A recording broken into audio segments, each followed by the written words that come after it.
We're speaking with the Irish Creamery Milk Supplier Association President, Denis Drennan. I suppose Denis has just taken over from Pat McCormick, who had been the president of the organisation since 2017.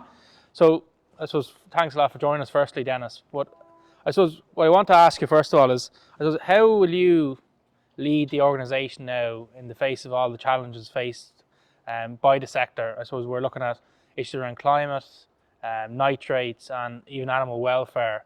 I suppose, what are you going to do to lead dairy farmers into this period? I think there's a huge need for mature discussion as regards climate change and the effect on the environment, because it's very easy, like for any television station or radio, to focus on farming.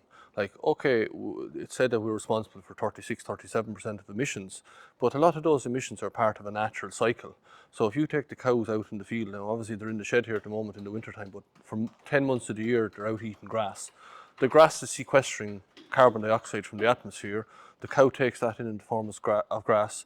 She breathes out carbon dioxide as we do, as we breathe, and she releases a small amount of methane into the atmosphere every year, about 0.09 of a tonne.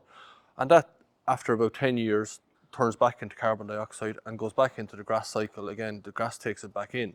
So, like, that's a cycle. Whereas if you get into your car or you turn on your heating at night, you're burning a fossil fuel that's been dug out of the ground after millions of years, and that's releasing extra carbon dioxide into the atmosphere and other toxic chemicals. So I think people need to be made more aware of, like, one lot of emissions are a part of a cycle and they're recycled back through the grass into the cow, back into the atmosphere.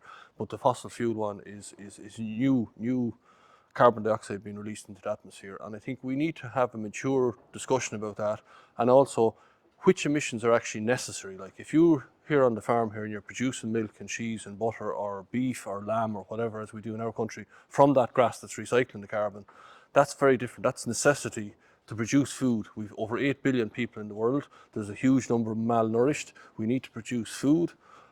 So I think that those emissions need to be treated differently to the emissions that, we fly off on our holidays to Spain or Portugal or America or wherever it is, that are a choice that we have, but the emissions from food are totally different, I think. Yeah.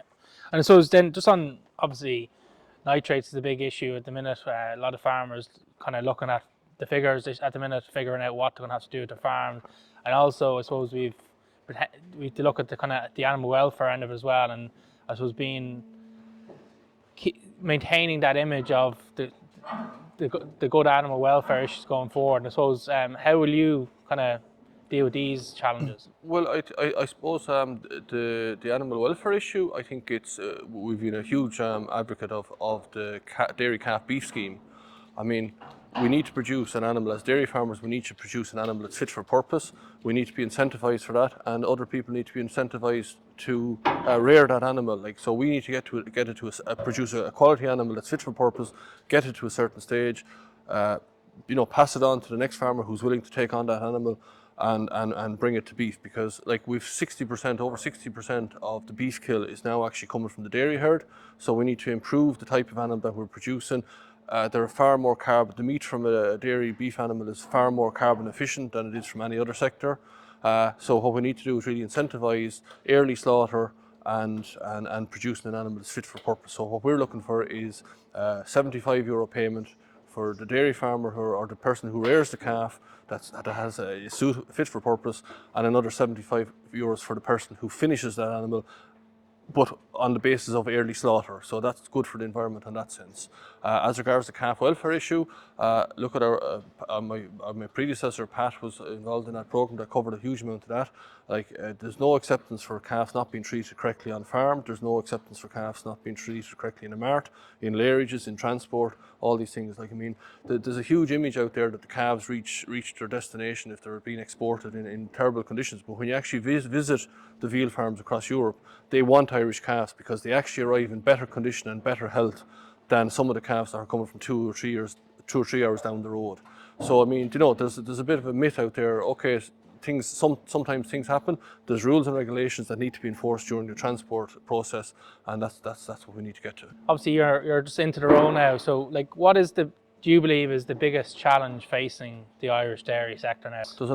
You want to be looking over both shoulders. Milk price is always, I suppose, a huge issue, and where the price of milk is at the moment is not sustainable. Just the cost of production, costs of diesel, feed, fertilizer, fuel, contracting charges, everything has just gone completely out of kilter since the invasion of Ukraine. But the price needs to increase to reflect the cost of production. So that's always a huge concern. But I suppose our ability to farm and be the environmentally and economically advantage that we have is our ability to grow grass for probably 12 months of the year. Like, I mean, even at the moment here we are in December and grass is probably going, I haven't done a measurement now for about 10 days, but grass is probably still growing slightly. So we have that unique ability.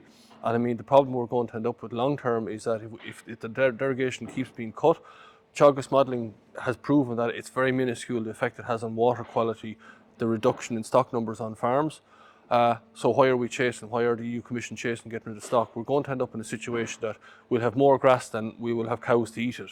Because if you look at the research going on in both Moore Park and in Johnstown Castle, David Wall told me recently that they're growing 14.5 tonnes of grass in multi-species swart on 60 kilograms of nitrogen, that's unheard of anywhere in the world. So we have that advantage. We need to maintain our competitive advantage by doing that, but it's going to take time for people to start incorporating multi-species swarts and clover. But you know, it can't be done overnight. You can't just reseed your whole farm. So I would be afraid that as we get better and better at growing grass in a more environmentally friendly way with less reliance on nitrogen, we'll end up that we won't have the cows to eat it, and that's a huge problem. We lose our competitive advantage if that happens. And I suppose a big issue, I suppose, as well is kind of the perception of the sector. And I suppose, how will you kind of change the perception of the dairy sector with the general public and kind of show off the positives and kind of, because I suppose it's the negatives get highlighted more than the positives. Well, look, if you take any sector, like no matter which, and I won't pick on any sector, but let it be doctors, nurses, guards, vets, farmers, teachers, lorry drivers, whoever you pick, there's always one or two that flaunt a little bit with the law.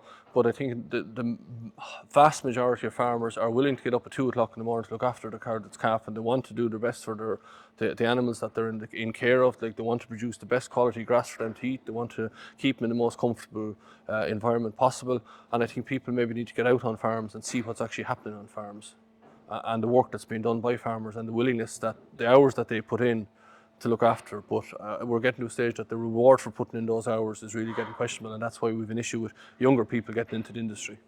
Just from, I suppose, what you're hearing in terms of the outlook for kind of milk pricing, or obviously dealing with some of the issues around the nitrates, what is the outlook for 24 for the dairy sector?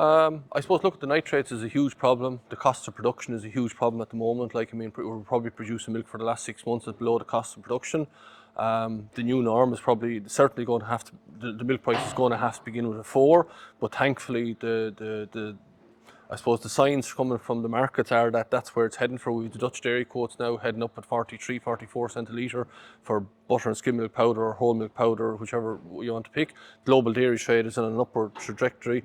I suppose, look, at supply has collapsed everywhere because of both price and because of weather, especially in Ireland now. Our supply has really fallen off a cliff.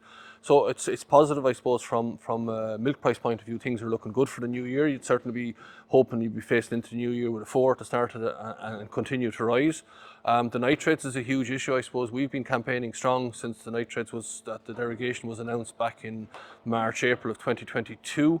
We first met the nitrates division, then we met the minister, then we met the Taoiseach, and then we went to Europe in June of 2022, and they were pretty certain at that stage that there was no movement on the 250 down to 220. So we started looking around the edges, and we're hopeful at the moment that we're going to get the calf excretion rates for the calf for the first 12 weeks that would have been 6 up until now down to 1 kilogram of nitrogen. So that'll be a help on farms, and it should be a help from holding calves on farm that bit longer, that there won't be that pressure on nitrates to move the calves off farm. I suppose the big one is the feed, the protein content in the feed.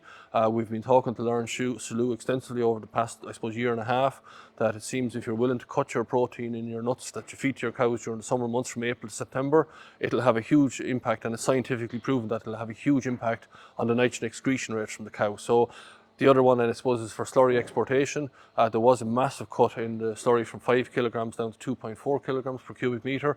That looks like it's going to head back up towards 3, so that'll be a bit of a break. But I suppose, on the average, heard 250, 220 was a 12% cut. If you combine those measures, you're probably going to get back maybe 7 or 8% of that. So it's it's all we can do is the flexibilities around the edges. All this is scientifically proven by Teagasc through Lawrence Shalhoub and his work down in Moore Park. So there's no reason why that can't be implemented for the 1st of January. So that's what we'll be pushing at the meeting that's coming up on Wednesday in Portage. Look, appreciate you taking the time to talk to us, Dennis, and thanks a lot. No problem. You're very welcome. Thanks a million.